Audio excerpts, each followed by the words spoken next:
Padahal dia bilang ini adalah hidungku, bukan lututku. Maka inilah dari Dhahhak ibnu Makhlad, seorang imam yang dikelakobi dengan An-Nabil. Wahwa tab'an siqatun sabtun. Hatta qala Muhammad ibnu Sa'ad al-Waqidi siqatun faqih. Bahwa dia seorang rawi yang siqah dan faqih. Maka di hadis ini kembali kepada sanad, hadatsana Abu Asim wa huwa An-Nabil Ad-Dhahhak ibnu Makhlad, hadatsana Ibnu Juraid. Maka dia berguru kepada Ibnu Juraid juga.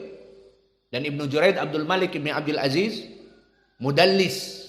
Al-an idan hadatsana dhaif aula undur. Akhbarani Muhammad ibnu Yusuf. Idan yadur aula hadatsana Ibnu Juraid mudallis. Al-jawab la yadur. Liana huwa yaqul bitasrih akhbarani. Maka dia mentasrih di sini dengan riwayat tidak an-anah akhbarani Muhammad ibnu Yusuf, sehingga tidak peduli dengan Ibnu Juraid meskipun mudallis, tetapi melaksanakan tasrih dengan menyebutkan akhbarani Muhammad ibnu Yusuf an Sulaiman ibnu Yasar annahu sa'ala Umma Salamah. Maka Sulaiman ibnu Yasar seorang tabi'i bertanya kepada Ummi Salamah. Lihat bagaimana salaf dulu mendatangi istri-istri Nabi untuk mengambil ilmu. Maka ilmu salaf adalah ilmu yang merupakan emas yang tinggi. Ani rajul yusbihu junuban ayasumu, ini dia yang menjadi problematika di umat sekarang terutama awam. Seseorang masuk kepadanya fajar dan belum mandi junub. Dipertanyakan dari zaman dulu. An rajulin yusbihu junuban ayasumu. Seseorang, wahai Ummi Salamah, mungkin setelah berhubungan intim kemudian ketiduran, mendengar adzan, yang kedua masih junub. Jangankan sahur, mandi junub aja belum. Ayasumu, apakah dia mandi? Ini pertanyaan, jawaban bagi kita sekarang. Qalat kana Rasulullah sallallahu alaihi wa ala alihi wasallam yusbihu junuban min ghairi ihtilamin summa yasumu. Bahwa dulu Nabi pernah dengan istrinya Ummu Salamah mempersaksikan bahwa dia mendengar adzan dalam keadaan junub. Maka Nabi mandi karena dia nanti akan jadi imam. Nabi mandi, setelah mandi Nabi tetap puasa. Menunjukkan bahwa seseorang yang mandi junub kemudian dia meninggalkan untuk tidak berpuasa, maka ini salah. Tidak ada alasan untuk tidak berpuasa atau mengatakan pahalaku berkurang karena masih junub, tidak. Maka kesimpulannya dari 3 hadis ini, barakallahu fikum, barang siapa yang kasusnya tadi kami sebutkan, seseorang dalam keadaan mandi junub dan mau sahur, maka lebih baik dia sahur. Iya hafid, kalau kamu nanti di bulan Ramadan bangun 10 menit lagi, kamu pilih mana? Sahur apa mandi junub? Hah? Sahur. Terus kamu nanti junub gimana? Gak apa-apa, mandi setelah sahur atau makan sahur terus sambil mandi di WC gitu 10 menit. Maka inilah pelajaran yang bisa kita berikan. Kesimpulannya masuk kepada kaidah idza tazahama adadul masalih yuqaddimul a'la minal masalih.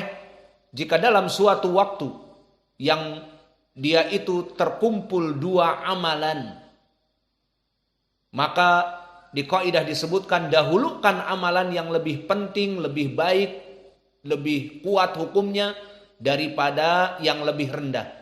Ini semuanya butuh kepada ilmu, butuh kepada fikih. Karena ini hanya sekedar kaidah. Kaidah yang butuh aplikasi. Maka kalau dia permasalahannya permasalahan antara sahur dengan mandi junub, fakana Rasulullah sallallahu alaihi wasallam di hadis yang 3 ini yudrikuhu al-junub wa huwa yudrikuhul fajr wa huwa junub wa yagtasil wa yasum, maka terus melaksanakan puasa, tidak berkurang dan tidak batal. Kaidah ini dipraktekkan dalam berbagai perkara. Kemudian kita tutup pelajaran kita dengan masalah tentang kesibukan ini juga. Dalam satu waktu 2 amalan. Indak ya Qais. Dan indak yang masih jomblo. Semuanya jomblo. Maaf. Aku datang ke Damasraya, masuk kepada Tadribu Du'at untuk menuntut ilmu. Masuk UIM, University Islam Madinah, atau ke Yaman. Yang jelas masuk ke Tadribu Du'at di Damasraya ini perantara untuk memperkuat ilmu lalu ke Yaman. Namun pada saat itu juga dalam keadaan sibuk menuntut ilmu juga pengen nikah. Karena kepala pusing kalau tidak menikah. Alhasil dalam satu waktu kamu menuntut ilmu sekarang terjadi izdiham. Menuntut ilmu atau menikah. Nah, mana yang mau dilakukan? Masuk kepada kaidah ini apa tidak? Yuqaddimul a'la minal masalih atau tidak? Jawabnya tidak masuk. Kif masuk? Waktunya luas. Menuntut ilmu apakah dibatasi? Taib. Menikah apakah harus now? Harus tahun ini 2023 kalau tidak, atau 1443 kalau tidak, nanti dilakobi dengan jomblo forever ataupun bujang lapua. Ala kaul orang awak misalnya. Iya, apakah seperti itu? Jawabnya tidak. Mau menikah 2023, mau menikah 2024 atau 2025 yang setelahnya tidak apa-apa. Dan menuntut ilmu tidak dibatasi. Mau menuntut ilmu di pondok ini 2 tahun, 1 tahun, 3 tahun, terserah. Sehingga untuk permasalahan ini tidak masuk kepada kaidah fa'in tazahama atau fa'in tazaham adadul masoleh, maslahah menuntut ilmu, maslahah nikah. Menuntut ilmu wajib, nikah juga wajib bagi yang mampu. Karena hadis Ibnu Mas'ud disebutkan ya ma'syaras syabab man istata'a minkumul ba'ah fal yatazawwaj. Maka fal yatazawwaj apa i'rabnya? Yatazawwaj fi'lun mudhari' majzum masuk kepadanya lam amr yufidul wujub. Bagi yang mampu, mempunyai kemampuan 2 perkara, kemampuan harta dan kemampuan Mr. P. Harus sakti. Kalau hanya punya uang tetapi Mr. P-nya kurang sakti, loyo, tidak bisa bangun, tidak wake up, ya mohon maaf jangan nikahlah. Kasihan putri orang tidak tersentuh semenjak menikah sampai beberapa tahun. Kasihan, ingin punya anak, ingin berkembang biak. Iya, dikatakan berkembang biak bagi perempuan. Ingin mendapatkan anak soleh dan sebagainya, maka harus mempunyai 2 kemampuan ini. Kita jawab di sini tidak masuk kepada kaidah yuqaddimul a'la minal masoleh, karena kami belajar menuntut ilmu tidak ada batas waktunya. Menuntut ilmu minal mahad ilal lahad, seperti ucapan Imam Ahmad. Menuntut ilmu dari mulai pelukan ibunda ataupun mulai dari kita mulai merangkak sampai kepada meninggal. Maka tidak ada batasan waktu. Dan menikah. Menikah bisa di umur 20, 21. Bisa ditargetkan begini dan begitu. Kesimpulannya tentang permasalahan seorang penuntut ilmu ditanya, mana yang lebih baik?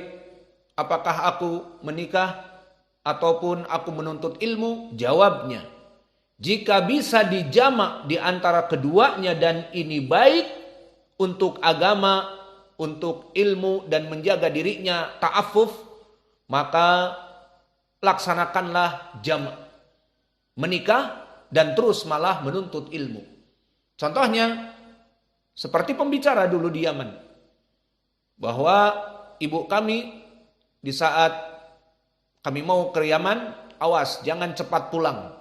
Kamu harus lama di Yaman. Masya Allah, ibuku tegar. Mungkin ibu-ibu yang lain, cok, pulanglah. Sudah 2 tahun, 3 tahun.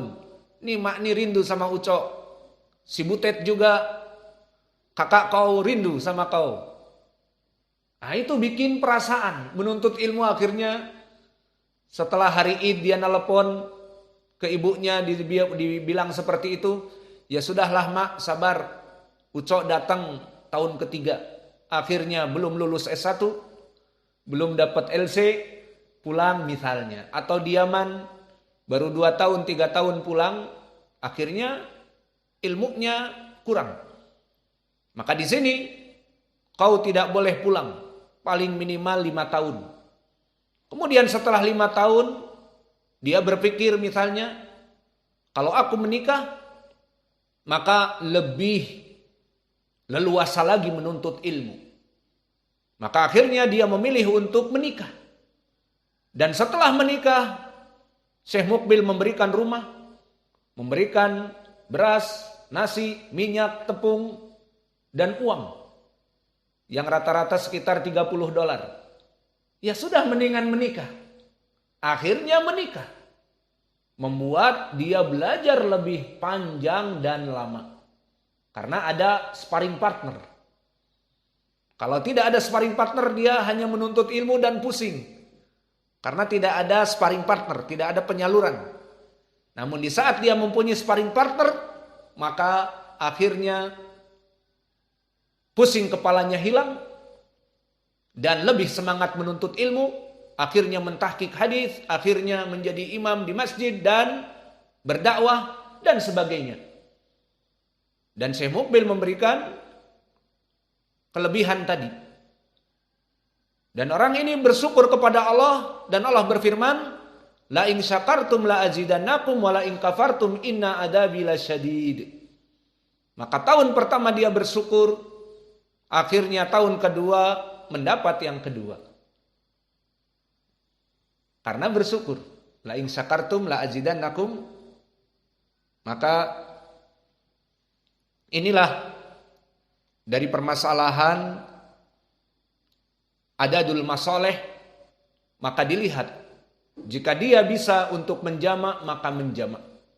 Maka kesimpulannya di sini bagi ikhwah yang menuntut ilmu, kemudian ingin menikah, yang mana justru dengan menikah saya bisa lebih lama menuntut ilmu. Saya akan tinggal di pondok, saya akan tinggal di sini lebih leluasa, maka itu lebih baik daripada misalnya sekarang pusing kemudian pulang.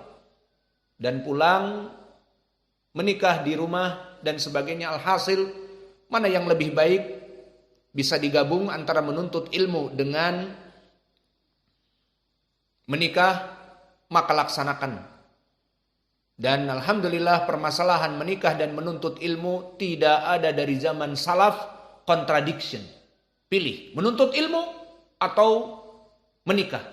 Seakan-akan dua amalan ini tidak bisa dikumpulkan. Kalau aku menuntut ilmu berarti gak nikah, akan jomblo forever. Terus kalau aku menikah berarti terputus dari menuntut ilmu. Itu pandangan yang picik. Berapa dari kaum muslimin dan ahli sunnah dan para tulabul ilm justru dengan menikah malah membuat dia pertama rizkinya bertambah. Karena gambarannya dia dulu bujangan, makan sendiri, susah ya, mencari uang.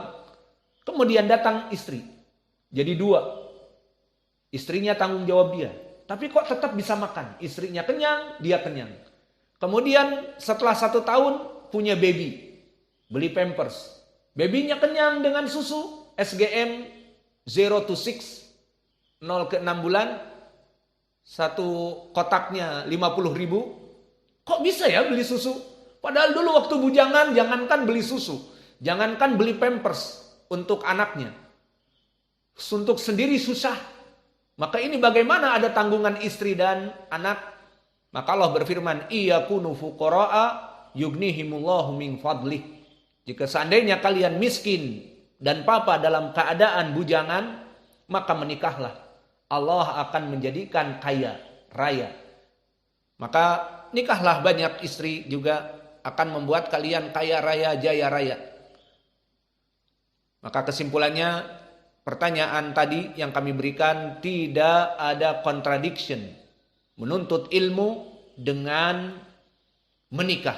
Jika bisa dijamak keduanya bagus. Dan ini prakteknya kebanyakan orang yang menikah terus menuntut ilmu. Dan itu yang kami rasakan dulu. Jika kami dulu, tidak ada jika-jika, teman, kami dulu menikah, akhirnya lebih mudah untuk tinggal di Yaman dan lebih banyak waktu untuk belajar dan bisa bertemu dengan masyayikh yang lain. Adapun kalau hanya sekadar bujangan, pengen cepat-cepat pulang menikah, maka akan hanya duduk beberapa tahun saja. Kesimpulannya bisa dijamak, itu lebih baik. Wa naktafi ilahuna wa jazakumullahu khaira wa barakallahu fi ilmikum. Subhanakallahumma bihamdika asyhadu an la ilaha illa anta